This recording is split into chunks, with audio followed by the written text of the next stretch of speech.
Guys, হাঁসের ডিমের কষাটা একবার এভাবে তোমরা বাদাম দিয়ে বানিয়ে খেয়ে দেখো, দুর্দান্ত হয়েছে খেতে, বলতে পারবে না। নমস্কার, হ্যালো বন্ধুরা, কেমন আছো তোমরা সবাই? সবাইকে শুভ জামাই ষষ্ঠী। আজকে তো জামাই ষষ্ঠী, আর আমি আজকে রান্না করবো। এই দেখো বন্ধুরা, এগুলো কিন্তু দেশি হাঁসের ডিম। আমরা হাঁসের ডিম সচরাচর খেয়ে থাকি না, মুরগির ডিমই খাই, কিন্তু আজকে জামাই ষষ্ঠী স্পেশাল হাঁসের ডিমের কষা বানাবো। আশা করছি তোমাদের খুবই ভালো লাগবে, তার জন্য পুরো ভিডিওটি দেখো তোমরা। ভালো লাগলে বন্ধুরা অবশ্যই কমেন্ট করে বলবে কেমন লাগছে তোমাদের এই হাঁসের ডিমের কষাটা। এই যে আজকে আমি একটু অন্যরকমভাবে কষা বানাবো। হাঁসের ডিমটা আমার খুব একটা বেশি ভালো লাগে না, কিন্তু আমার কর্তামশাই বিশাল পছন্দ করে। হাঁসের ডিমের ভিতরে এই দেখো চীনাবাদাম আমি বেছে নিয়েছি।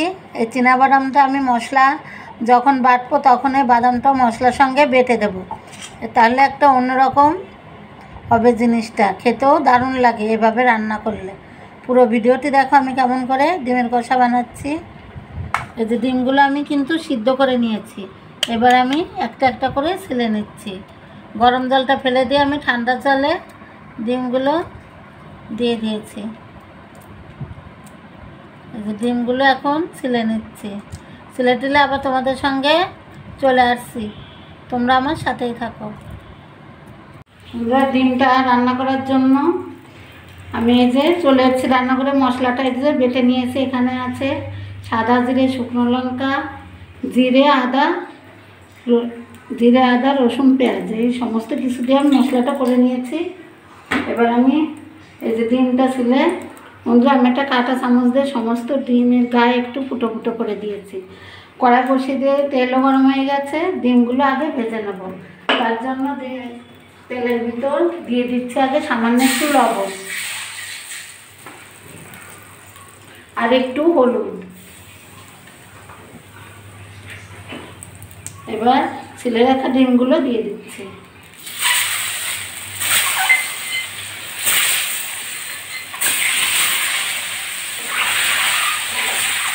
ডিমগুলো আমি ভালো করে ভেজে তুলে নেব।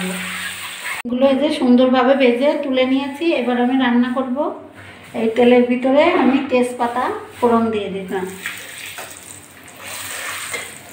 এবার বেটে রাখা মশলাটা দিয়ে দিচ্ছি। মশলাটা আমি ভালো করে কষিয়ে নেব। একটু জল দিয়ে দিচ্ছি।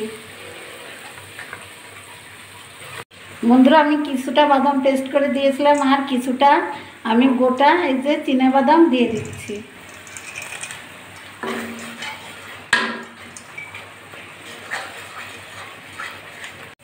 আমি মশলাটা সুন্দর করে কষিয়ে নিয়েছি।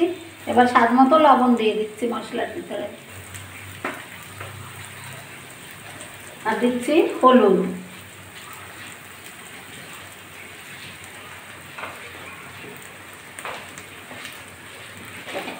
আমি 8 চামচ মতো একটুখানি চিনি দিয়ে দেবো, তাহলে খেতে ভীষণই টেস্টি হবে।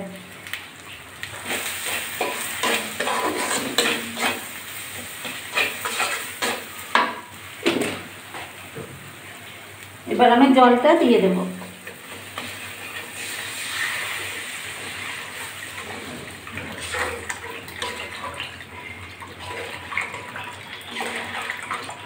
বেশি জল দেবো না, যেহেতু ডিমের কষা বানাচ্ছি, আমি হাঁসের ডিমের কষা বানাচ্ছি।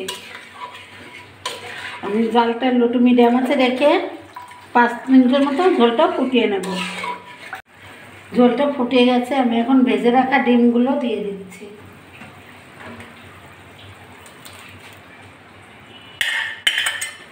ডিমটা দিয়েও আমি আরও 5-7 মিনিট মতো ফুটিয়ে নেব। আমি একটু গরম মশলার গুঁড়ো দিয়ে দিচ্ছি। এখানে এলাচ গুঁড়ি আছে, আমি একটু এলাচ গুঁড়ি দিয়ে দিচ্ছি। যা একটা গন্ধ বেরিয়েছে না বন্ধুরা। এই যে আমার দেশি হাঁসের ডিমের কষা একদম কমপ্লিট হয়ে গেছে। এই যে একটু জল দেখছো বন্ধুরা, ঠান্ডা হলে একদম গ্রেভি হয়ে যাবে, মিশে একদম শুকিয়ে যাবে। চুলাটা বন্ধ করে দিচ্ছি। আমি একটা প্লেটে তুলে নিচ্ছি।